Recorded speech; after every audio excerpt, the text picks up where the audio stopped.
ready for this? Yeah. So here's my notebook from when I was 11 years old. And before I ask Jewel some questions, I guess it's been 13 years, dying to ask you. I'm going to read just a little excerpt. My first Jewel concert was August 14th, 1999. Look at you knowing. So I want to read an excerpt after I saw Jewel. Okay. I walked in and heard the music, saw things for sale. I want to meet her so bad. I take what I can get. I thought I had sucky seats, but they were okay. Front row would have been better. No cameras? That sucked. Some other band played, the Rusted Roots, Steve Poltz. Steve Poltz came out and sang a song, some funny songs, but I wanted to hear Jewel.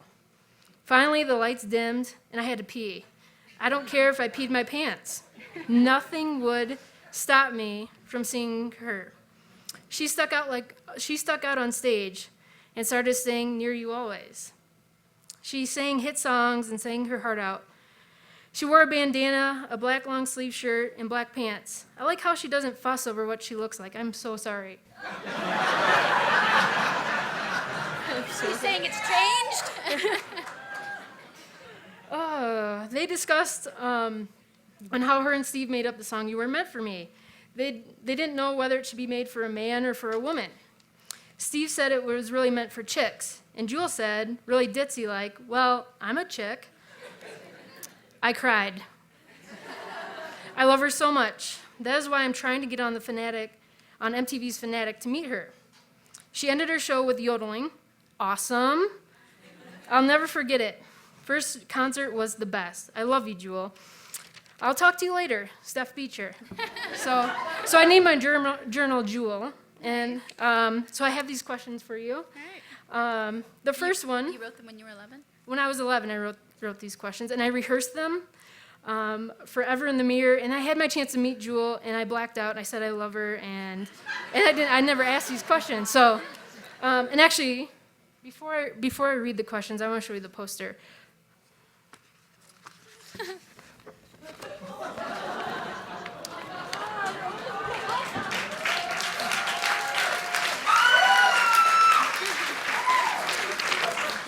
So I grew my bowl cut out. It slowly went from a mullet to what it is now. So my questions. Number one, I know a lot of people look up to you from a music perspective, but I really look up to you for what you do for other people and how you care. Clearly not a question. It was a statement. Number two, do you think you and your mom are closer than you are before you were discovered? Which you kind of answered before. Yeah, I haven't talked to her since 2010. Okay. It's pretty tragic. It is. Okay, moving on. You can read about it in the book. Yeah. Number three, how much impact did Steve Poltz put into your life? Steve Poltz is a friend of mine from San Diego. I was working in a coffee shop called Java Joe's, and it's pretty good questions for an 11-year-old. And I was a barista, and he was singing in the coffee shop, and he came up to me and asked me for some tea. And I was fascinated by his performance. You've seen him. He's really engaging and really funny. And I was like, I write some songs. He was like, yeah, right. But it was a really cool coffee shop. A lot of musicians would just get up and they'd play and they'd jam with each other. And so on a coffee break, I got up and I remember just like improvising the blues and made friends with Steve and a bunch of other musicians and started playing my first songs there at Java Joe's. He had a really big impact on me. He encouraged me a lot.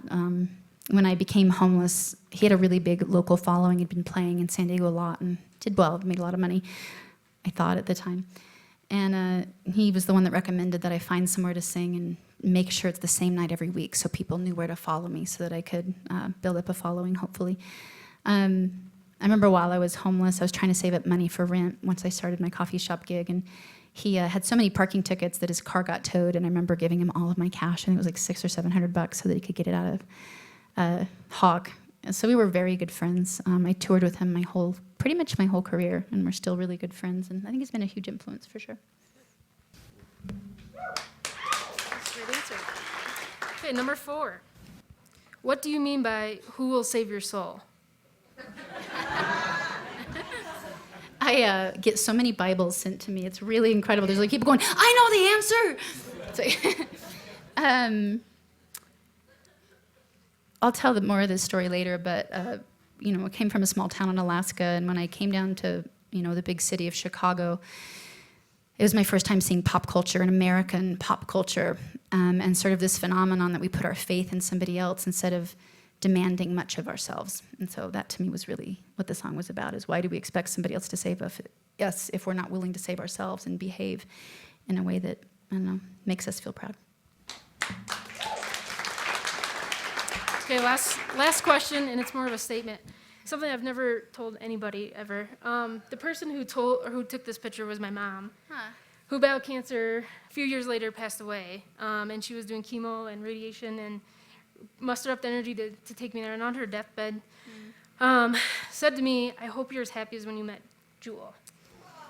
And so 13 years later, here I am, and I have the moment. I do want to say I am so incredibly happy, and one of the reasons now with marriage equality just passed, I just want to say this again, that I am so proud, and that my partner up there, I just want to ask one more time, will you marry me?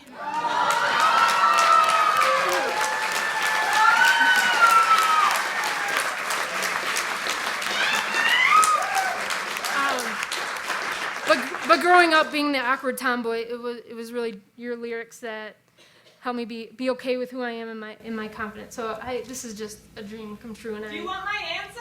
Yeah. Meg, will you marry me? Yes. Okay. So thank you. Thank you. Wonderful. You're a good speaker. Wonderful. Thank you, Steph. Thank you, Virginia. This is my manager, Virginia.